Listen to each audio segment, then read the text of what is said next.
Hey Canucks fans, the sky isn't falling, but it is getting a little bit darker. I'm Clay Emo, I'm at Canuck Clay on Twitter, I'm at Clayton Emo on Instagram. I'm the founder of the GLCPC, the Good Looking Canucks Positivity Club, and this is my Canucks take, all in one take. It's Clay's Canucks commentary for Tuesday, August the 18th. This is where you get Canucks insight that's positive and timely. Thanks to everyone who joined me for my post-game live stream.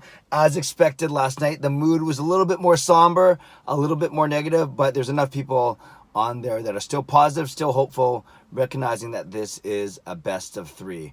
And later on today, I'll be helping out my buddy, well, not helping him out, Chris Faber. He's going solo on Canucks Conversation. It's not like I'm a guest host or anything like that, but I will be a guest on his podcast today while Quadrelli is off vacationing, a well-earned vacation for Quad. So I'm looking forward to chatting with Chris later today for Canucks Conversation.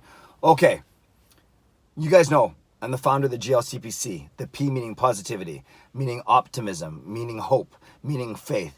So let's put it this way. I'm not the only one saying this, but I have been saying this for the past 12 hours.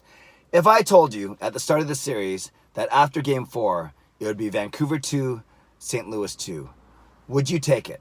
I think most people would. I really think most people would. Obviously we want to be the team that has the momentum, i.e. winning games 3 and 4, as opposed to losing them. But if you look at it simply on paper, we'd be happy with the split over the first 4 games. And now it's indeed a best of 3.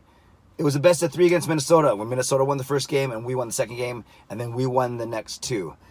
And it's interesting to bring that up because last night's game felt a bit like Game 1 against Minnesota, where we got dominated, where the speed and the size of St. Louis, i.e. Minnesota, really made a difference. And you could tell last night St. Louis won every board battle. They dominated all 3 zones. They disrupted our power play.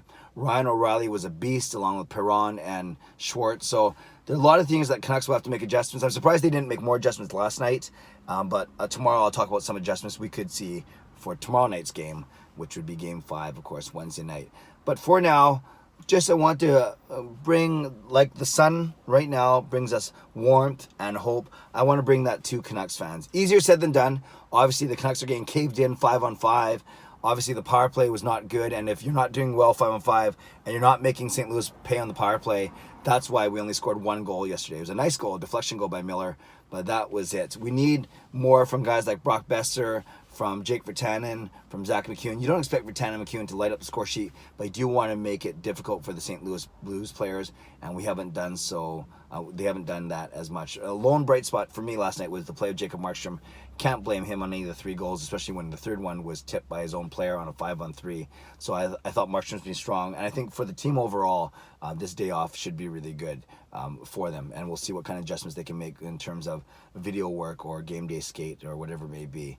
So one other thing to keep an eye on, 2 of the next 3 games are away games for the Canucks, Game 5 and Game 7. You may know this from losing the first one, but then winning the next 3 against Minnesota, where Vancouver was the home team. They had home ice advantage. Vancouver is 4-0 when they're the away team, and they are 1-3 when they are the home team. That's a big difference, 4-0 versus 1-3. So you think there'd be more of an advantage, obviously being the home team. There's no crowd, but at least you have last change, and I think that's the biggest advantage. But some were saying Travis Green hasn't done the best line matching.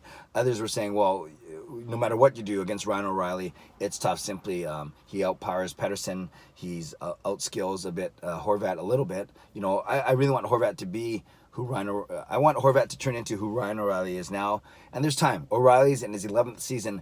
Horvat's in his 6th season. So there's still time for Horvat to develop. And Horvat has been making great strides. And I was going to talk about this yesterday, but I might as well, tomorrow, but I might as well talk about it now. If you look at Horvat's career track in terms of stats, very comparable to Ryan O'Reilly's first 6 years. So Horvat is learning on the job, basically, and it's a great learning experience for him. So I'll talk about the adjustments more tomorrow, but I just want to say, Canucks fans, keep your head up, hold your head up.